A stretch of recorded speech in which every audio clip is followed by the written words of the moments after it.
முதல் கருத்தரங்கம் one nation one election என்ற தலைப்பில் நடைபெறுகிறது. இது ஆங்கிலத்தில் நடைபெறும் கருத்தரங்கம்.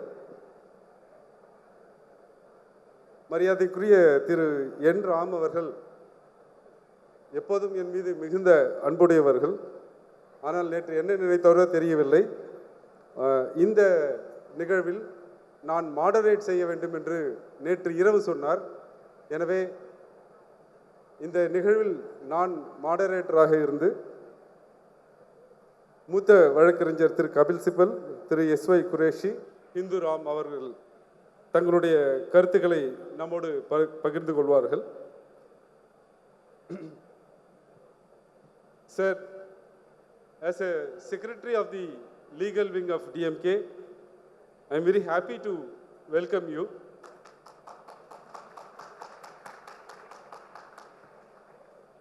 Sir, I don't need to introduce any of the three of you here. Rather, I have to introduce my advocates wing to you. We are having about 10,000 members of advocates throughout the state. And today, there are about 7,000 advocates are present here. They are well trained in elections.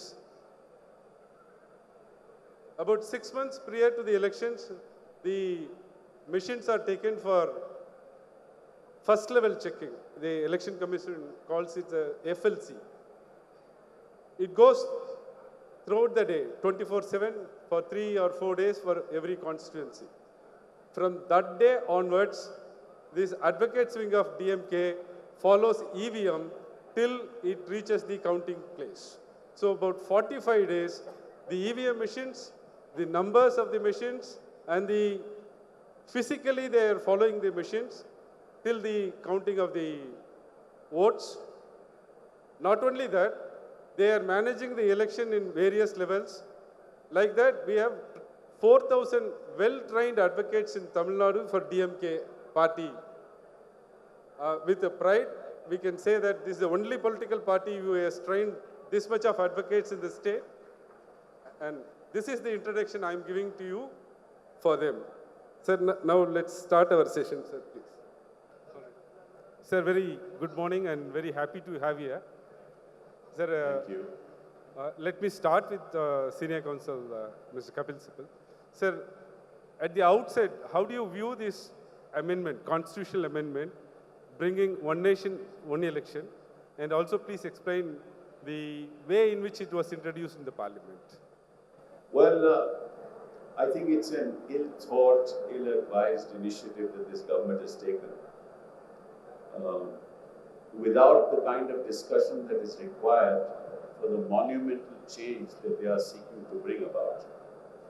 Now, we all know that at the time when the Constitution was framed, the Constitution makers decided that whenever a government through the electoral process comes to power,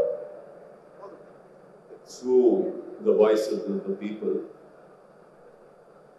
it needs a certain amount of time for the people to analyze the government's functioning, whether they have fulfilled their promises or not, and make the government accountable. And in every democratic country, there is a fixed term of government, at the end of which the people of that country or of that state decide whether that government has fulfilled its promises or not, whether they have met the aspirations of the people, and whether the people should look for another set of people to form the government. And so in every democratic constitution, you have a fixed term. In some democratic constitutions, it is 5 years, in some it is 4 years, in one it is 6 years. So a fixed term is essential, and the leitmotif of our constitutional structure is that after 5 years, the people of the country or the people of the state, wherever the election takes place, will decide whether that government should come back to power or not, or whether the people are willing to choose another government. Now, the fundamental flaw in this one nation one vote theory, is that if the government loses the confidence of the House, whether it is the House, Lok Sabha, or it is the Assembly in the state, then the election that will take place would be for the balance period, not for a fixed 5-year term. In other words, if a government loses power after 4 years, then another government will be elected only for 1 year. Now, this is contrary to the very basic feature of the Constitution. Because how will people judge in the course of 1 year whether the government has performed or not? Supposing at the end of 4 years a government falls, now the parties who are in the assembly, who are in opposition, have to have a manifesto for the next 1 year. When will they prepare that manifesto? Then they'll have to give promises as to what they will do in 1 year, right? After which the notification is issued by the Election Commission. Then a time frame is fixed. That means the election will take place after 6 months. What will a government do in 6 months? So it is contrary to the basic feature of the Constitution. In other words, an assembly, they call it a mid-term assembly. Now, when an assembly is constituted by the people, how could it be a mid-term assembly? It has to be for a period of 5 years. And that's the fundamental theme. That's the thematic basis of our Constitution. So this is fundamentally against the basic features of the Constitution. So when they introduced the bill, they collected a set of people who are aligned to their ideology, set of lawyers and set of people. They never called leaders of the bar throughout the country, never discussed the issues with them, never discussed the consequences of such a monumental change that they are making, and introduced it in Parliament. And they have introduced only Section 83(2) and 172, by which the 5-year term is not the fixed term anymore as far as the constitutional amendment is concerned. And this particular law is going to come into force much later, but the fact is it is fundamentally flawed. Sir, before moving to Mr. Qureshi and Mr. Ram, from your answer, I have 2 fundamental questions on this. This amendment bill only introduced Article 82 capital A, amendment to Article 83, amendment to Article 172 and 327 of Constitution of India. Yes. Without amending Article 356 and Representation of People Act, will this One Nation, One Election amendment bill can be given effect to it is not going to be given effect to right away anyway, because it's only in 2034 and that is going to be in effect to. What they intend to do is, because this doesn't require the 50% of the states to vote for it, because it's not a constitutional amendment under 368. Yes. So it doesn't require the assent of 50% of the assemblies, right? So it will be put into, once it comes into force, then they will amend 324A. And in 324A, they'll have to get the assent of all the states. After that, the Representation of People Act will be amended. But the Representation of People Act will not stand in the way of this constitutional amendment. So, are you of the opinion that this amendment is brought in only to get away from the consent of the 50% of the states? So, partially... No, to get rid of the 5-year term. How can you have an assembly which is elected by the people for 6 months or 1 year or 1.5 years? Under what this is against the basic structure of our Constitution. In the absence of an adequate number of years for people to decide whether or not this government should come to power, right? How can you fix an assembly for, say, mid-term assembly for 6 months or 1 year? It makes no sense. Sir, Mr. Qureshi, we had the benefit of watching many of your interviews on this One Nation, One Election. Sir, first, what is your opinion in making only this is applicable to the state assembly elections and the parliament elections, leaving alone the panchayat elections? What would be the effect of it?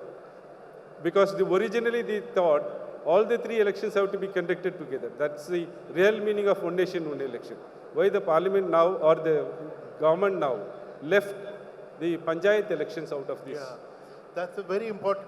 You know, from the beginning, when Mr. Narendra Modi, even before becoming the Prime Minister, mooted this idea or flagged this idea, which had been on for a longer time, he talked of all three tiers as simultaneous election, all three tiers. And he asked for a national debate. National debate happened for 10 years. He wanted a consensus, which did not happen. And after that, he didn't bother about the consensus and he decided to impose it on the nation. And the Kovind committee was asked to just tell us how to conduct simultaneous election. They were not given the option to discuss the pros and cons of doing it. Now, this committee, although the terms of reference of the committee very clearly say that simultaneous will mean all three tiers, but this committee's first recommendation, first explanation, that, you know, we are talking of Lok Sabha and Vidhan Sabha first and Panchayat separate. That is not simultaneous election. And to say that you will have a Lok Sabha, Vidhan Sabha first and within 100 days there will be Panchayat election. Now, 100 days later is an entirely new election. Yes. Will require new arrangements. The word bandobast, the huge arrangement will have to be done afresh. So where is the simultaneous election? So I think they have not thought it through and it will only have confusion and very adverse consequences. Thank you, sir. Sir, Mr. Ram, the question is to you. Politically, how do you view this amendment being brought in and the relevancy of the time in which it is being brought? Thank you. I think this project has to be seen in wider context, in the wider context of Hindutva authoritarianism, what it has done and what it is doing to institutions and to citizens' freedoms.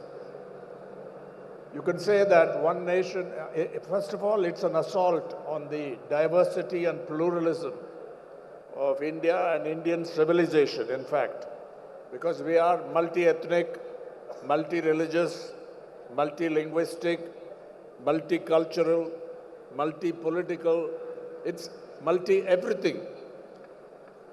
So this is to impoverish the diversity and pluralism of India, and I've read carefully the views of our distinguished senior advocate and MP, a friend, Mr. Kapil Sibal, as well as Dr. Qureshi. First, he spoke to Karan Thapar in September of 2023, quite far-sighted at that time. All the issues are covered. You can say that the project, with some exaggeration, perhaps, is one nation, one election, one party, one leader, one language, one culture, one religion. This, with some exaggeration, defines the project. Mr. Kapil Sibal has gone into the nuances in the interview itself and in subsequent statements.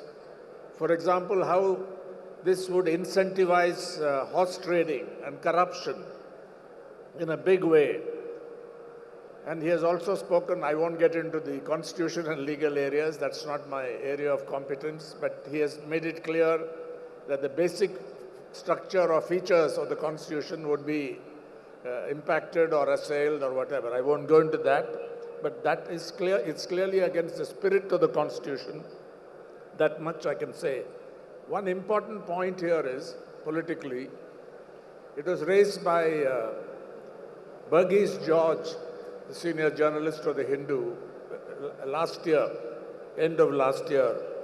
And I quote from this, Karan Thapar, in fact, put it to Mr. Kapil Sibal in that interview, his views. And I quote, the proposed one nation, one election restricts the most fundamental freedom of expression in a democracy, that is voting. The most fundamental freedom in of expression in a democracy is the vote.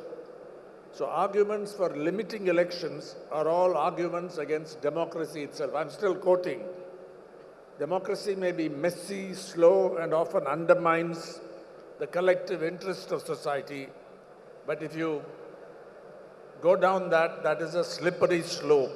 So instead of widening and deepening democracy and accountability, here you are narrowing it and regimenting it. That's the political objection, and of course, it's an assault on federalism. Dr. Ambedkar, I think, in the Constituent Assembly debate said, states are sovereign in their own realm, or words to that effect. You're sovereign in your own realm, which is laid down, defined by the Constitution itself. And I think, of course, Mr. Kapil Sibal, as you correctly used the word quasi-federalism, so I take it as that's our system. So it is an assault on the right of people of various states. Take Tamil Nadu, for example, which is really exceptional. Even in the last Lok Sabha election, 40 out of 40, including Pondicherry, it's defied the so-called national trend. So have other places, above all Uttar Pradesh and Maharashtra, and so on. So if you impinge on that, because they want to ride roughshod over the diversities and pluralism of India in an authoritarian fashion, that's the basic political objection. Fundamentally, and I Yes. agree entirely with Mr. Ram, fundamentally the issue is, let's take country, we are 140 crore people. And with the number of states, there cannot be one policy for every state. If you take education, you take health, you will see that in every state, there is an element of diversity.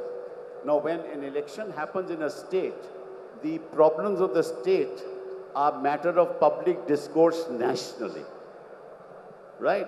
Because the Prime Minister goes there, the leader of the opposition goes there, people start concentrating on the issues that are faced by Tamil Nadu people, by Andhra people, from Punjab people, depending on where the election takes place. So the problems of the people become a national issue, right? And each state deals with the problems separately. In a one nation, one election concept, the states will be not in the picture at all. Because there will be no debate as to what's happening in the state, because the national debate will take it over. So I entirely agree with N. Ram saying that this destroys the very federal structure of our country. And when we said the union, India is a union of states, that's the preamble of the Constitution. It's a union of states. Now you have diminished the state, you've destroyed the basic structure of the state, you are trying to one nation, one vote, one nation, one religion, one nation, one language, one nation, one man, one nation, one political party. That's what you're trying to do. You're destroying the very essence of our republic. And who talks about it? Nobody talks about it. And you get your own cronies to support the idea without having a national debate on it, with political parties being part of that debate, and you want to push it down our throats. I don't think that the people of India will tolerate this, and I'm sure the people of Tamil Nadu will not tolerate. Yes, sir. Sir, just widening this argument. Sir, when simultaneous elections are happening, it's the view of you and Mr. Ram that the federal structure is affected because they debate on national issues and not on the state issues. Is there any other area of federalism is being affected because of these elections? One nation, one election. Other aspects of federalism? No, I think every area is affected. Sir. Every area. Which is the area which is not affected? Take education policy. Yes, sir. Take health. The problems in Tamil Nadu are different from the problem in Arunachal. Correct. Right? So how is that going to be dealt with? You see, how are people going to decide whether in that state the government has performed or not, if all that is going to happen is that the Prime Minister is going to come there 37 times, right, and give a speech and the same old speech 37 times, and nobody will print anything other than that 37 times. Where do we go from there? Correct. So this destroys the very essence of democratic functioning of our republic. Sir, how these simultaneous elections will affect the enforcement of model code of conduct, sir? Is there any considerable effect on the model code of conduct? Yeah, actually the excuse given for the proposal that the model code of conduct leads to policy paralysis everything comes to a standstill is totally wrong and false. Because I would request all of you to download the Model Code of Conduct. It's just about 15 pages, a small booklet. And only thing which stops, the one thing that no new policy will be announced. Why is it that the bright ideas for new schemes come to the mind of politicians only 2 weeks before the election, after they having been in power for 4 years and 11 months? So nothing comes to a standstill. And even a new scheme can be announced in an emergency, if the earthquake, flood or something, out with the permission of the Election Commission. Now, if this proposal is therefore insincere, because if you wanted to curtail the Model Code of Conduct, why are you doing 7 or 8 phase election for the last 10 years? Even the elections of like Himachal and Gujarat used to be together for 20, 30 years. They were separated by 22 days, which means Model Code got extended by 22 days. The life was paralyzed for 22 days. So where is the sincerity? So it is all humbug. And who is following the Model Code of Conduct? The political party in power in the center is not following it. You see distribution of cash every day in Delhi. Just you see that. Yes, sir. Has anybody distribution of sardines, distribution of cash just before the election, and they are caught on camera. Who is following the Model Code of Conduct? This Model Code of Conduct is a moral code of conduct. And that moral code of conduct is absence when it comes to the party in power. Sir, the union is propagating that this will cut down the expenses in a greater extent in conducting one nation, one election. That's the main argument made by the union. What's your opinion about the expenses for Reduce expenses.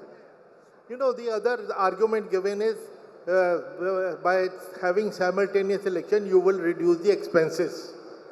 I have been suggesting, and if you are sincere, there is an alternative route. There is a ceiling on expenditure of candidates, but there is no ceiling on political parties. I am a candidate, I can spend 95 lakhs for my Lok Sabha election, but my party can spend 20 crores on me. So what happens to the ceiling? Impose a ceiling on political parties and the expenditure will come down from 60,000 crores to 6,000 crores in one stroke if you are sincere. Because that is not the point, they are spending so much of money. So if the idea is really to bring down the expenditure. And secondly, even this 60,000 crores, personally, I feel it is very good for economy. Politicians' money is recycled and goes to the poor. The carpenter, the auto driver, the people who pay the posters. So what's wrong?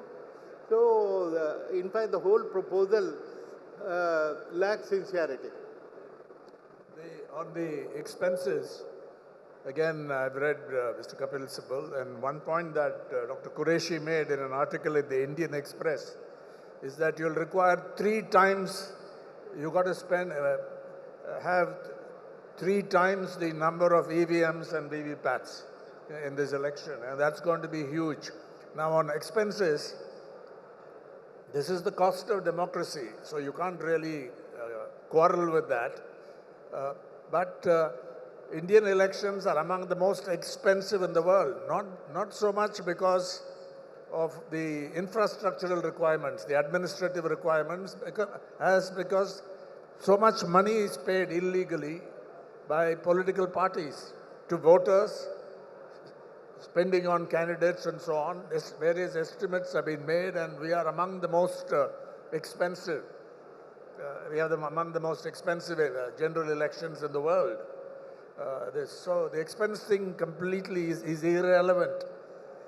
As Mr. Kapil Sibal told Karan Thapar in that interview, it's just an excuse. The other, and who follows the Model Code of Conduct? That's the relevant question. We also saw the electoral bonds, where there were quid pro quos involved, and the Supreme Court did well to strike it down, but I was disappointed that they didn't go far enough. I don't know what more they could have done, but you should have made them accountable. There was no penalty. There's no recovery of the money that had been spent. Maybe it was not feasible. I don't know. I'm not a lawyer. But we were disappointed by the fact, while it was a good thing it was struck down as unconstitutional, but the people who were involved in massive corruption were not held accountable in any way. So that falls to the ground. The argument that we will save costs. And the other point made by Dr. Qureshi in that article is, what about the staff? They'll be completely exhausted in this process. I have one more point which has not been raised perhaps in most articles. The Election Commission today, I think, lacks independence. Mode of appointment, their functioning, it's been widely criticized. I think Mr. Session deserves a lot of credit for bringing that into play. He may have overdone it. Then the multi-member Election Commission came. It was a big success. Dr. Qureshi and others, we will all testify to that, because there was give and take, there was a good teamwork, and now it's degenerated again. And in the latest round of assembly elections, they cited security concerns for not holding Maharashtra assembly elections along with Haryana and Chhattisgarh, I think. Now then, how do you propose to provide security? Are you going to use the Indian Army? Are you going to import international troops to police these elections? How do you propose to provide security all across the country? And how many days will it take? Will it all be on one day? This one election? I don't know. No, I think that the subject is far more complex. You have to divide this into several parts. Number one, the money spent on the election itself. That's one part of it. Then the money spent on campaigning, which has nothing to do with the election itself, right? On the election itself, last time, 60,000 crores were spent. And this recent election, 1,35,000 crores. Now, and then the cap on the elections is on the candidate. There is no cap on the election as far as the party is concerned, right? Correct. You get the point? Correct. So therefore, you have to deal with this subject and divide it into different parts. Unless you put a cap on party expenses, you're never going to be able to bring that down. So this argument of expenses is only expenses of the electoral process. It doesn't deal with expenses by the party in the election. And who has the maximum money in a party in the election? But those who float electoral bonds. And who gives them money? The corporate sector. And why does corporate sector give the money to the party in power? Because it gets favors, right? So therefore, they will be able to muster much more money for that very process. And the excuse given is it will reduce the expenses in the electoral process. That's nonsense, as you know. And then unless you cap that expense, then the kind of cash that is spent, there is no, the Election Commission doesn't even talk about it. So this, and the point that he made, if you are holding an election for democracy, expense is not an issue. Sir, You know, Mr. Qureshi. one point which Mr. Enram had made is about the logistics. And the CEC is on record saying that there are 55 lakh EVMs that they are using currently. We'll need three times, which means 1 crore more EVM set, EVM VVPAT. The cost of one set is 35,000. 35,000 multiplied by 1 lakh, I can't even calculate, maybe somebody can quickly. No, they can calculate. Now, currently we recycle the same VVPAT and EVM. And in a simultaneous election, we'll have to have three times because they will all be used at the same time. Where is the money coming from? So the saving is not a real sincere proposal. No, you also mentioned to me that at the moment you need 1,500 companies. In a one nation, one election, you'll need 3,000 to 4,000 companies. What is the expense of that? Sir, before... And another point which I would like to make is all the logic which is being given for simultaneous election, that work comes to a standstill. You should extend it to multi-phase election also.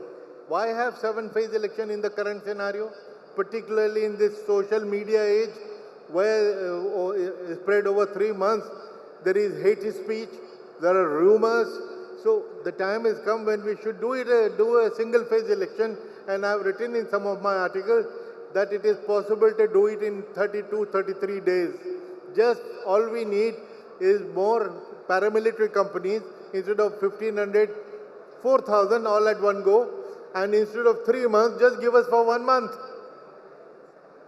Sir, before going to the logistics of conducting simultaneous elections and the number of EVMs required and whether they are reliable or not, that's a different question altogether. Sir, what is the, how do we consider this bill, amendment bill, vis-a-vis Schedule 10, sir?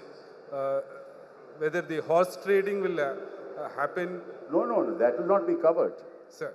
That will not be covered. Schedule 10 is a different scheme under the Constitution altogether. Correct, sir. So that's not going to be covered. That will be separate altogether. They also say in this, they also say that there's an exception. So you can have an exception, for example, in Jammu and Kashmir. You don't want an election, you will not have an election. What happens if 356 is imposed? Has anybody thought about that? That's my next question. If 356 is imposed, Article 356, then what happens? And then look at it from the point of view of the elected legislator.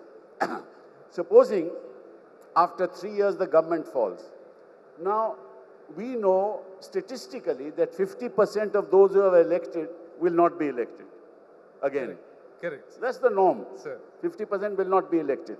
So those, if the government falls after 3 years, no member of the Legislative Assembly or Parliament would want to go for another election. Exactly, sir. To go for another election because he can't afford to spend 200 crores, 300 crores, especially in this part of the country, right? So how, therefore, there will be an incentive not to have an election as far as the legislators are concerned, right? Therefore, there will be perpetuity of a government which has lost the confidence of the people. Correct. This is disastrous for democracy. No, sir, the other side of it, sir. Now, Schedule 10, if 3/4 of the legislature forms a separate group, they are not coming under the wise of Schedule 10. Now, because of this one nation, one election, will it not discourage 3/4 of the legislature, though they want to have a different leader? That's what's going to happen. That's what's going to happen. What's going to happen is that those who want to make sure that even if they have lost power, they will perpetuate this thing, they will use the 10th schedule. Correct. And the way they have used it now, they've been using it for years. They will use it. They will use it. And therefore the government will never fall, even if it has lost the confidence of the people. On the ground, that's what's going to happen. So all these issues have never been discussed, either in Parliament or outside Parliament or through a national debate or amongst the legal fraternity. And I'm so glad, I congratulate you, at least you have started a public discussion on it. Sir. Sir, politically, BJP especially had a majority during their second term. They have not chosen to bring this amendment in the second term. Now in the third term, when they don't have actual majority, they have support of only 2 other political parties. Why do they choose, or how do you view this, that the timing of this introduction of the amendment? Well, Mr. Modi made the promise in 2013, I think, that he was going to do it, and it's well known that it's part of their agenda, the Hindutva agenda, or the Hindu Rashtra project, if you like, unitariness. Yes, the ground has shifted under Mr. Modi's feet because of the outcome of the Lok Sabha election. They do not have a majority, and there are two parties with formidable leaders, particularly in the south. Mr. Chandrababu Naidu, who extend support. They're dependent on them, otherwise the government will fall, unless they do horse trading and get somebody else. So it's a weakened government, but they want to show that they are as strong as before, that this is a temporary obstacle, a temporary setback. And therefore, they want to assert they want to be aggressive. They want to go on the offensive on this. Now, whether it will get through, who knows? They don't have the numbers, but that's where horse trading comes in. And the BJP has shown a lot of innovation. There are people in getting around or finding loopholes, what they did on Jammu and Kashmir to alter the status and so on. They've shown a lot of innovation. Maybe others also in the past have done that. You can get around constitutional provisions. You can, if the Supreme Court, again, the role of the Supreme Court, Mr. Kapil Sibal spoke about it to Karan Thapar in that interview. They are the doctors who got to fix it. If they don't, then I can say as a lay person that I'm personally disappointed with the performance of the Supreme Court overall in this period. Some critics have said that it is in the process of becoming an executive court, maybe an exaggeration. I don't want to get into it, but we are disappointed by, they've not taken up major issues. But there have also been good interventions, as in the electoral bonds to the extent it is. I think they've not provided enough relief when there have been attacks on freedom of speech and expression, on journalists and so on. So it's a mixed record. I'm not competent to evaluate it carefully. But I think we look up to the Supreme Court. Even today, newspaper reports say that the Supreme Court has given a sort of ultimatum to the governor of Tamil Nadu. Yes. Sort it out, otherwise we'll resolve it. Yes. Because he has been one of the worst governors in the country, along with Arif Muhammad Khan. I think if you want me to single out two highly partisan governors, and this is no secret, we say it all the time, it's Mr. Ravi and Mr. Arif Muhammad Khan. The way they behave, their style, he tried to change the name of the state. Yes, sir. And so on. So we have a real problem there, and I think, we have to see if he's a member of parliament, maybe he can speculate on the chances of this getting through. No, I have absolutely no doubt that the Supreme Court will take this very, very seriously. Because I am convinced that it violates the very basic feature of our Constitution. Because you are now truncating the life of an assembly, which has been elected. And you are saying that this election will take place only and the government will be in power only for 1 year. That in a democracy, nowhere in the world is that in any constitution contemplated. So I have no doubts about it. And apart from that, I don't think they have the numbers, the 2/3 majority they will not get when it comes to the constitutional amendments. Sir, coming to you, sir, about the logistics. Sir, will you please explain more how these EVMs are going to be manufactured and how many EVMs are required? In Tamil Nadu, there are about 68,000 polling stations. Now, if more than 16% are going to contest in one election, we require 2 ballot units. So if this is going to be a simultaneous election, how at all it is possible for the Election Commission to supply these number of machines? That's one question. Yes. As I mentioned, my calculation used to be that we have about 2.5 million, 24 lakh EVMs. But CEC clarified recently in a press conference that there are 55 lakh EVMs which are being used, whatever the calculation. Now, we will need 3 times that number. Correct. 3 times that number means 1 crore more sets will have to be produced. It will take time to manufacture because there are only 2 companies which make it. And as I said, the cost of one set is 35,000 rupees. It will be lakhs of crores.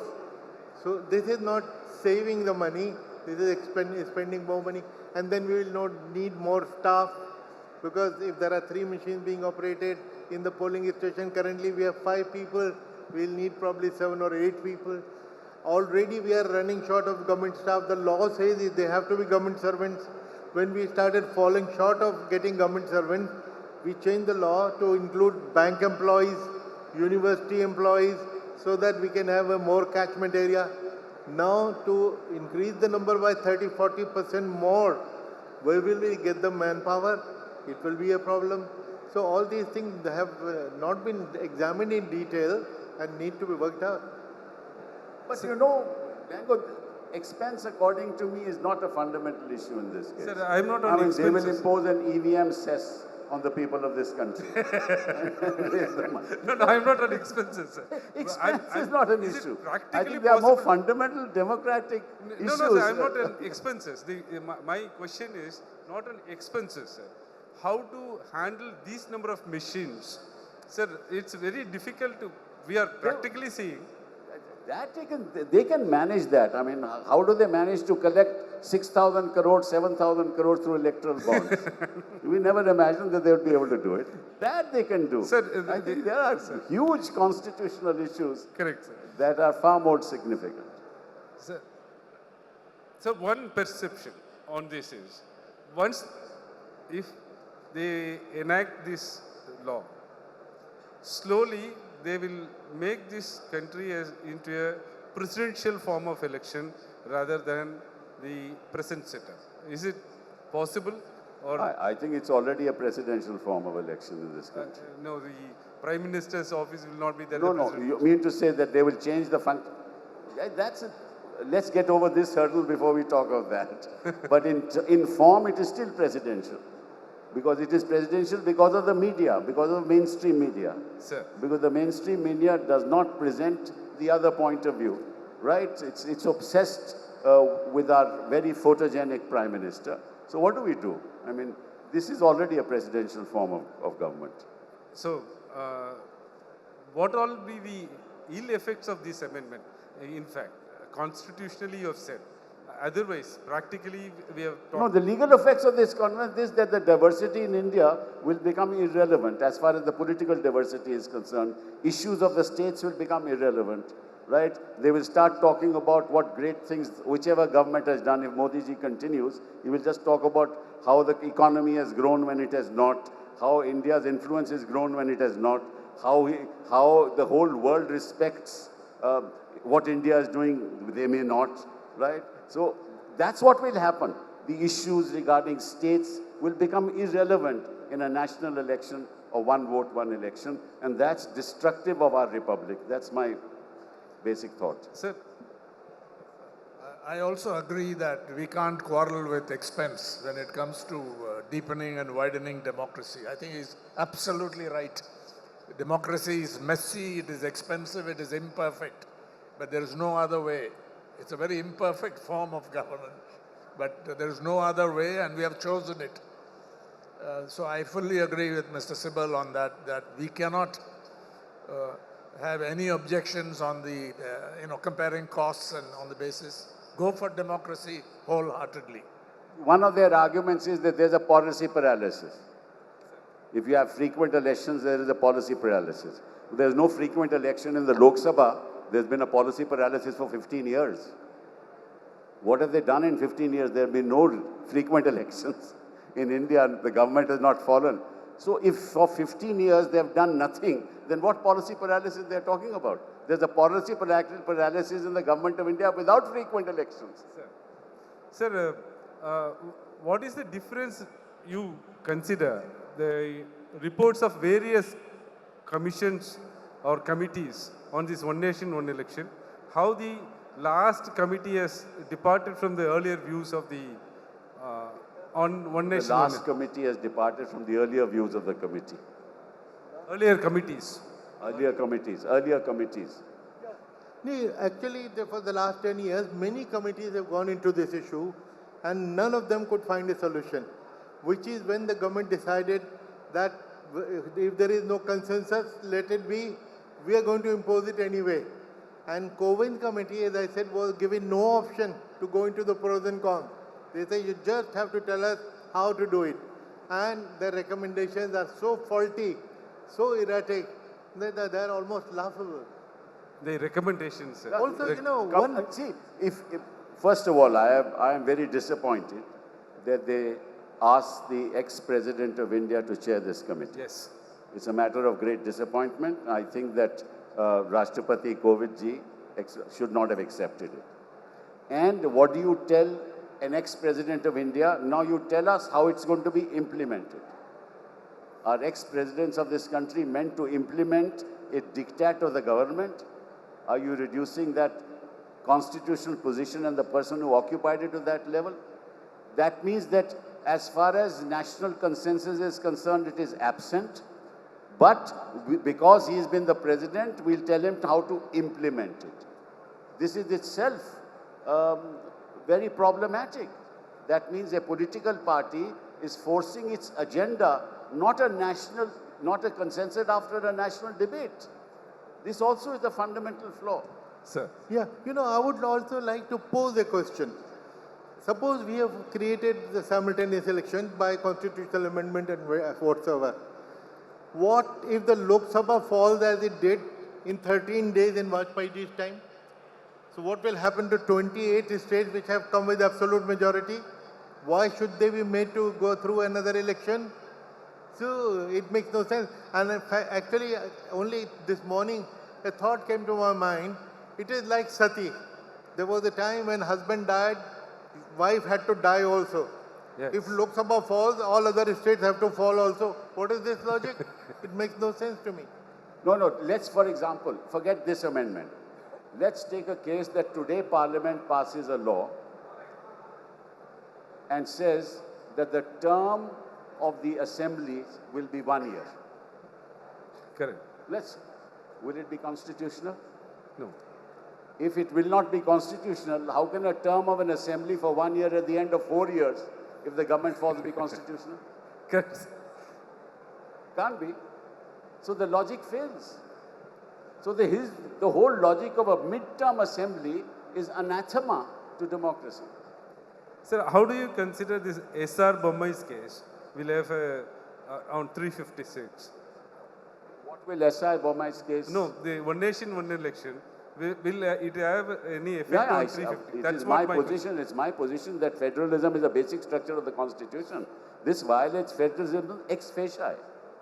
I mean, this is contrary to every concept of democratic functioning, that you decide the term of an assembly which the people of that state has elected. Correct. And you decide on their term. How can that be? And that the executive has done it through a process which is unconstitutional. Sir, now, if the term of the parliament comes to an end in the middle, then sir's view is the election of the assembly is for 1 year. If the parliament is dissolved within 3 years, and the parliament's election have to be conducted for 2 years period, and how do you view that, the other side of the coin? I think it's anathema. It goes against, as he has explained, the basic structure of the constitution, federalism or quasi-federalism, and against representativeness itself. And I suppose that's there. I mean, the question was, if Parliament itself... 3 years, then the election have to be conducted only for remaining 2 years. So, sir was explaining this case vis-a-vis the state legislatures. Then, if Parliament the election is conducted only for 2 years, how do you view that? Same logic. Yeah. Okay. Parliament loses confidence, the government loses confidence after 3 years. How can you have a parliament with 2-year term? The same logic will apply whether it's the state or it's parliament. You Sir. see, fundamentally in a democracy, the democracy functions on accountability. Accountability depends on a term given to a particular party which is in power. That term has to be a fixed term. Why? Because after a fixed term, you can people can decide whether it has fulfilled its promises or not. But that fixed term can't be 1 year or 2 years. It has to be a sufficient period of time to test accountability. That, under the Constitution, was 5 years. You cannot tinker with that. Sir, coming to these recommendations, the report of the President Govind's committee. Yes. Sir, the recommendations are not supported by any reasonings. Sir, Yeah, 18,000 pages, but the reasons are the will of Narendra Bhai. They have decided to do it. They will do it. Sir. Like they did in, other things, electoral bonds, Jammu Kashmir.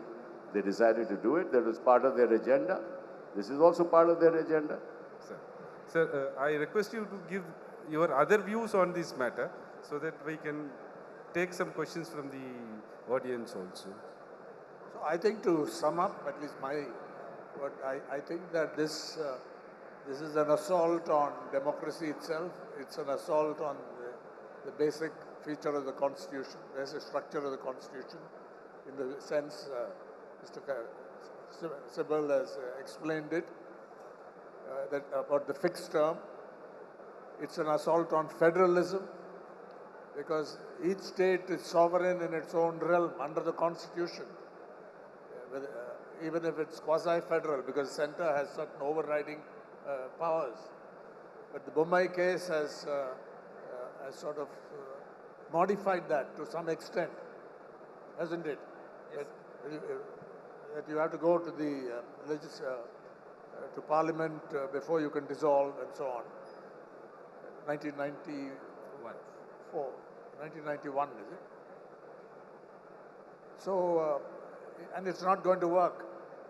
In that interview, Mr. Kapil Sibal, in fact, proclaimed that this will be the downfall of the Modi government.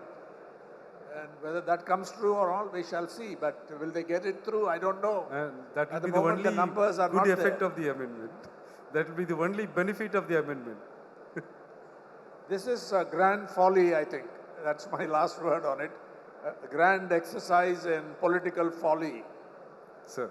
The downfall is going to happen before 2034, I can tell you that. Sir, your concluding views on the One Nation. No, I think it's an immature, ill-thought, anti-democratic process that has started. It seems as if democracy is now been throttled by antediluvian ideas of a political ideology which never believed in democracy at the time of independence, never participated in the democratic processes, never believed in the constitution that we talked about today. And if somebody who supports the party, who's the head of an organization, says to the people of this country that true independence came when the Ram Mandir was built, you can now imagine as to what their thought processes are. So, in fact, I believe that the people of India should realize they are moving towards an era when their democratic rights will slowly no longer exist. Sir. And that's very dangerous for our republic. Yeah. Before Dr. Qureshi, I think the role of the DMK and parties which believe in federalism and democracy is going to be very important in this. And you should take I'm very happy that so many lawyers are here in this round table and for this whole conference, because this is going to be very important in this. And even the allies of the BJP, for example, TDP, it's not a weak party. We hope that, because Mr. Naidu in the past has emphasized the rights of states and so on, Chief Minister Chandrababu Naidu, so I think they can also think about it. This is the political point, I think, that this message has to be taken right across the political spectrum. Nobody better to do it than Mr. Sibal, because he's also a political leader and has been in government, the cabinet. But people, we'll all join in. But the role of the DMK in this, I think, cannot be, the importance of that cannot be overemphasized. And I'm sure you, as the secretary of the person in charge of the legal wing, have a special responsibility. So thank you for this opportunity for us. No, I entirely endorse Ram's view on this. And if you want us to participate in a national movement against this very concept, we'd be willing to participate and go with you. Sir, I agree with you that the responsibility on me as a Secretary of Legal Wing is very heavy. But as long as Sir is leading us, it will be a very easy and task. Be my pleasure. Thank you, sir. Yeah, I would like to mention that the COVID committee has said that they received 21,500 responses. But it has been pointed out that the questionnaire was sent only in Hindi and English. Why not in Tamil, Telugu, Malayalam? So they say 80% people responded in favor because they were all from Hindi belt. If it had been sent to all the language zones, the responses would have been different. No, not only on the Hindi belt, their own people. Yes. And finally, I would say that they can do only two things by way of reform. One, put a ceiling on political party expenditure. Correct. One problem is taken care of. And do away with multi-phase election. You can do it in 33 days. Just give us more paramilitary forces. The thing will change drastically. Thank you, sir. Sir, shall I ask the audience to... A few questions, yes. Yeah. Sir, is Mr. T.K. Silangovan or... Spoke to Yagnik. He got in touch with me, so I'll be doing that. So, Mr. T.K. Silangovan, our former... Yes. Good morning, everybody. I am T.K. Silangovan, former member of Rajya Sabha and Lok Sabha. The bill was introduced. It is a constitution amendment bill, which was introduced now.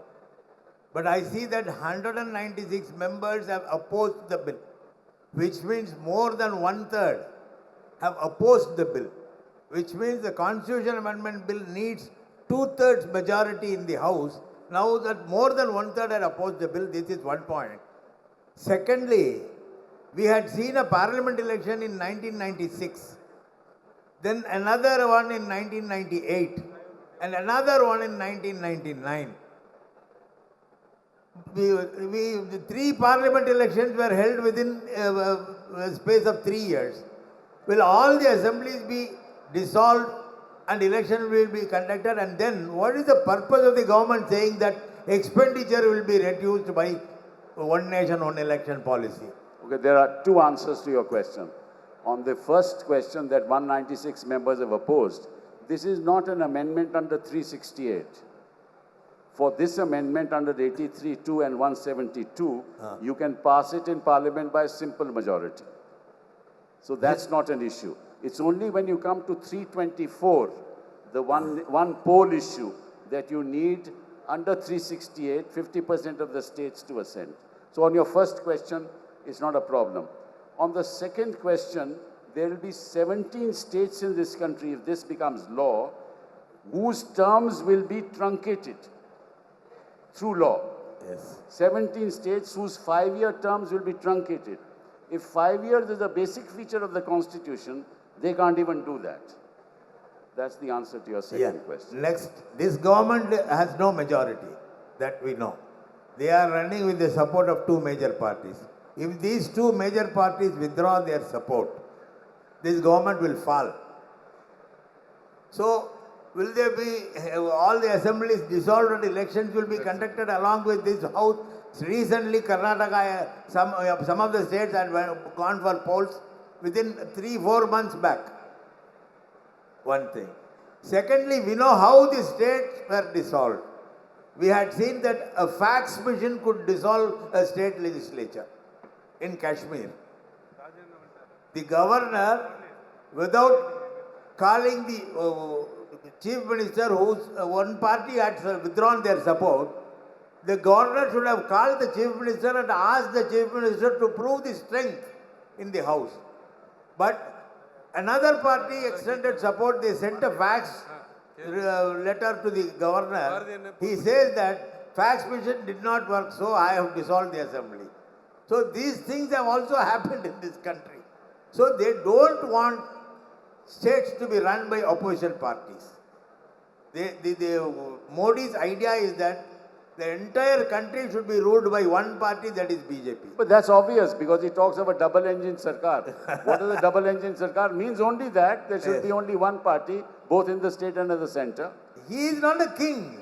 It is for the people to decide. Our Tamil Nadu people have not allowed BJP entry into the state. But he is not a king in Tamil Nadu, but he's a king somewhere else. Take Kerala. Many of the states, they don't want BJP to come into their state. I know that, I know. Then how can he say that? How can this be possible? And how the constitution is treated? We have to tell the people first. India's pride lies in its unity in diversity. Yes. So that should be maintained and preserved. Thank you, sir. Mr. Elangovan, I would like to point out with great anxiety what they did in Kashmir. With one stroke, it became a union territory. Can't they do it to Tamil Nadu tomorrow? No, There true. is a legal point also, sir. That's why I said India is a union of states. No state can be reduced to a union territory with a union of states. Not only that, sir, there Article 370 should be abolished only by a resolution of the passed by the state legislature. That too has not happened. That's history now. Next. Thank you, sir. Next. Give your name and. Sir, Good morning to you all. My name is Shanmugha Sundaram. I was former member of Parliament Rajya Sabha. I am a senior advocate. My question is addressed to Mr. Qureshi. Sir, I want to know why elections in some states are held in several phases. Tamil Nadu, of course, we conduct in one phase.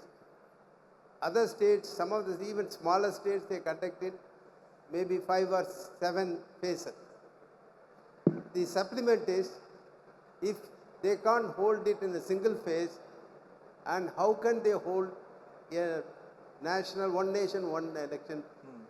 Yeah, that's a very good question, but in fact the example is in Tamil Nadu itself. For the last 40 years, Tamil Nadu and West Bengal, equal sized states, go to the poll at the same time. Tamil Nadu is always done in one phase and West Bengal is done in 7 phases because the ground realities are different. Why? Here, law and order is not the issue, here money is the issue. There, bombs and guns are the issue. Therefore, we require paramilitary forces. And which is what we have been saying since the beginning of this, that if only paramilitary companies, which used to be about 1,500 or so, if 4,000 companies can be given to us, instead of 3 months, only for 1 month. So multi-phase election must be abandoned now, particularly in this age of social media, because a prolonged election will mean more money spent and also more hate, fake news, rumors, which is doing a lot of damage. So the time has come to do it, and it is doable if the government decides they can do it in 30 seconds. Thank you.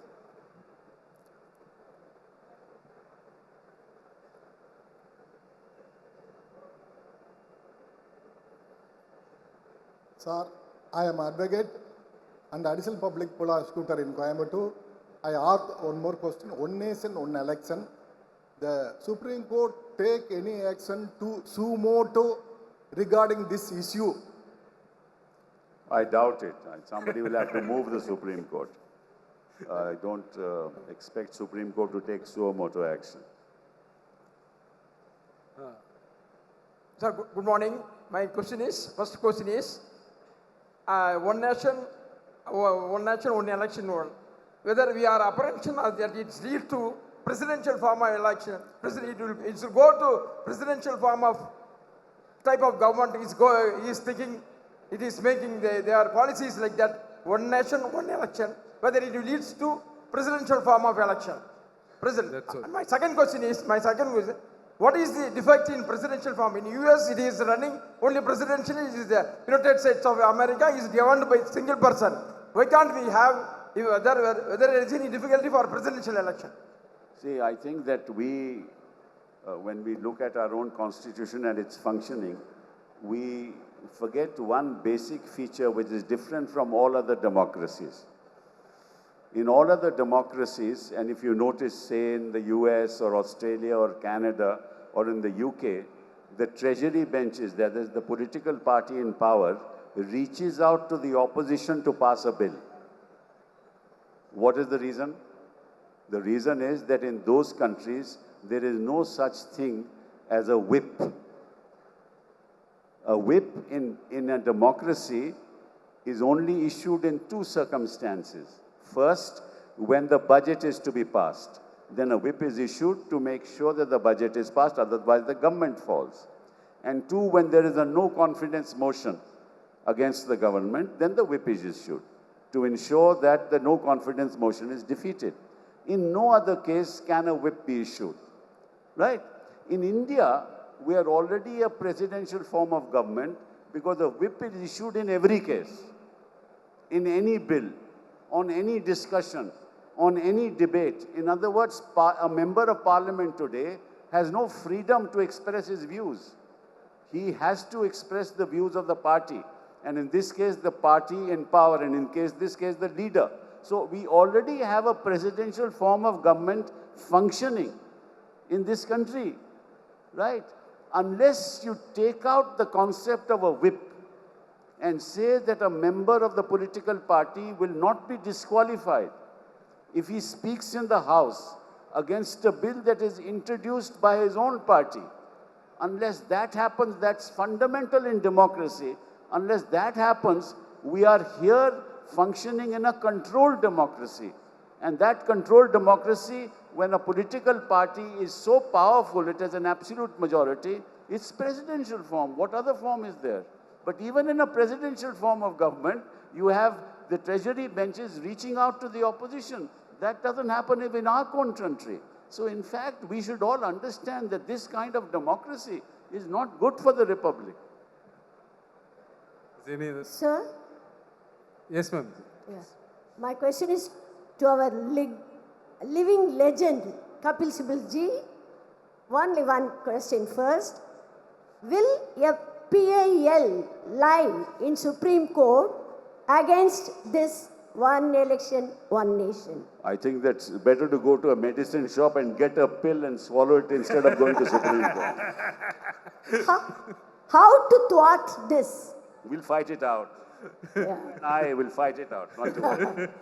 Hope it will not end in an emergency like before by this move.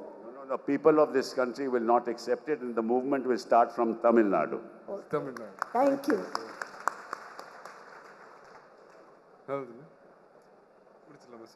So I think, sir, we are very happy, and it's a pleasure to have all the three of you. We are immensely pleased, and thank you very much, sir. Thank you. Thank you very much.